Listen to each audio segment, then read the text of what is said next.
প্রিয় দর্শক ও শ্রোতাবৃন্দ, এর আগের ভিডিওটিতে আমি বলেছিলাম যে পরবর্তী ভিডিওতে আমি নাম এবং রূপের ব্যাপারে আলোচনা করব। নাম এবং রূপ কি? অনেক ফকিরেরাই বা অনেক ধর্মশাস্ত্রের মধ্যে নাম রূপ শব্দটি আছে। নাম এবং রূপ কি সেটা বলার আগে আমি অন্য আরেকটা আলোচনা করে নিচ্ছি। পুরুষ শব্দটি এসেছে পুর থেকে। পুর পুর মানে হলো একটি শহর বা নগর। যেমন বাংলাদেশে বিভিন্ন জায়গার নাম আছে, রসুলপুর, মাধবপুর ইত্যাদি।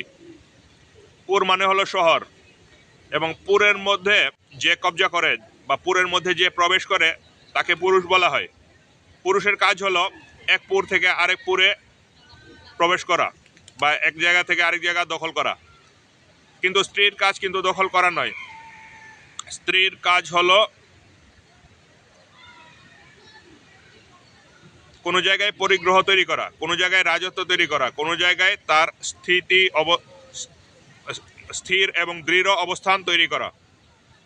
এই পুরুষেরা সারা পৃথিবীতে ছুটতে ছুটতে সারা পৃথিবীকে যে যে ব্যবস্থা করেছে এবং যে যে কাজগুলি করেছে সবগুলির মধ্যে খুঁত থাকে, এবং কোনো কিছুই নিখুঁতভাবে তারা প্রতিষ্ঠা করতে পারেনি। তারা নিখুঁত খাবার তৈরি করতে পারেনি, কিন্তু নিখুঁত বাসস্থান তৈরি করতে পারেনি, তারা নিখুঁত বায়ু তৈরি করতে পারেনি। কিন্তু স্ত্রীলোকের ভেতরে একটি আশ্চর্য ব্যাপার আছে, তাদের ভেতরে গর্ভ আছে।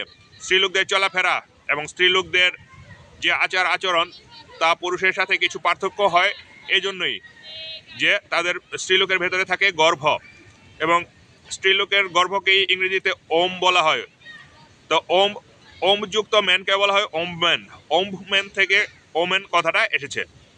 তো স্ত্রীলোকের গর্ভের ভেতরে নিখুঁত পানি, খাঁটি বাতাস এবং খাঁটি ভিটামিন, একটা মানুষ থাকার জন্য, একটা বাচ্চা থাকার জন্য যা যা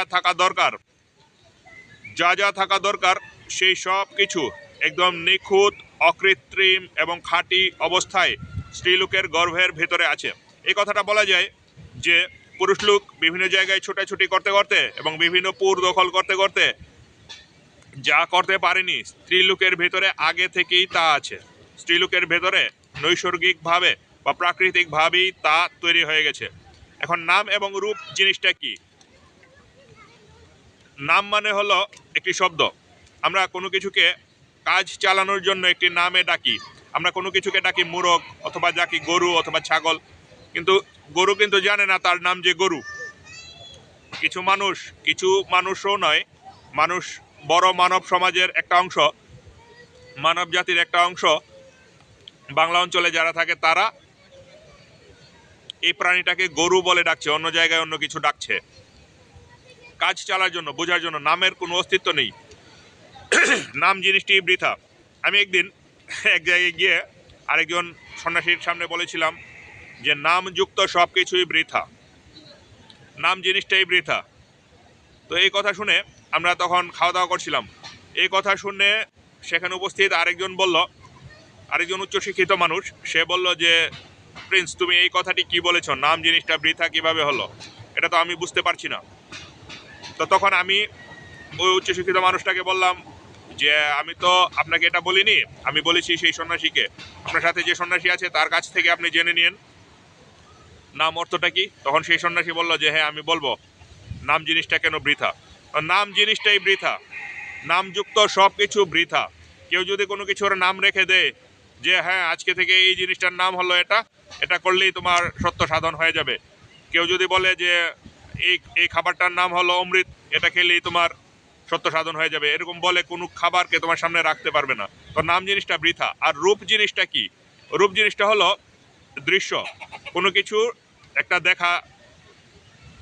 দেখতে যেরকম আকার আকৃতি দেখা যায় সেই দৃশ্যটাকে রূপ বলা হয়। সমাজ আমাদেরকে নাম দেয়, প্রত্যেকটা নাম হলো সমাজের তৈরি, এবং প্রত্যেকটা রূপ হলো প্রকৃতির তৈরি। প্রকৃতি আমাদেরকে রূপ দেয়, এবং নাম হলো পুরুষের প্রতীক এবং রূপ হলো স্ত্রীর প্রতীক। পুরুষেরা শুধু নামের পেছনে ছুটে। আমাদের সমাজে অনেকে বলছে যে পুরুষদের কাজ হলো টাকা রোজগার করা, পুরুষেরা টাকার পেছনে যেতে হবে, এবং টাকা না থাকলে সে কোনো পুরুষই নয়, এবং পুরুষের টাকা ছাড়া আর কিছু নেই।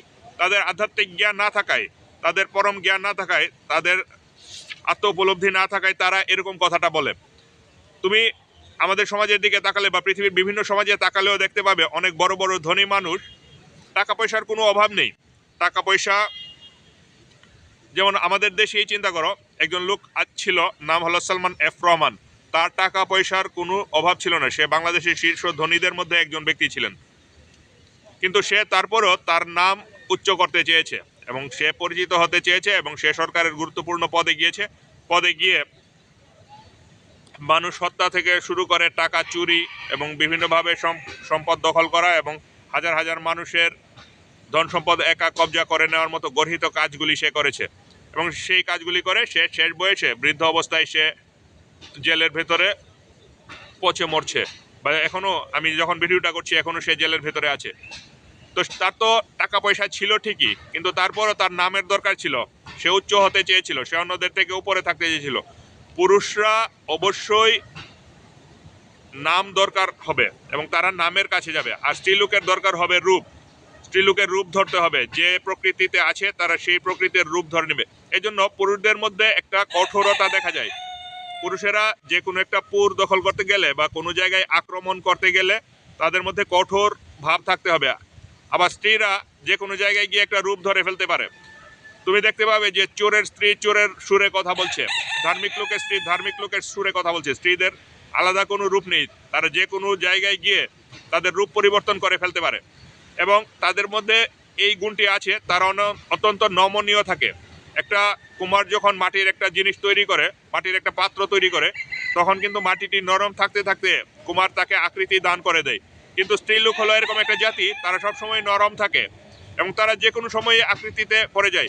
আমি এরকমও দেখেছি, আমার সামনে এসে একটা স্ত্রীলোক অনেক বড় সন্ন্যাসী, অনেক কিছু হয়ে আমার থেকে বেশি বুঝতেছে বা অন্য জগতের সবচেয়ে বড় সন্ন্যাসী হয়ে গেছে, ধ্যান আত্ম উপলব্ধি সব কিছু বুঝছে।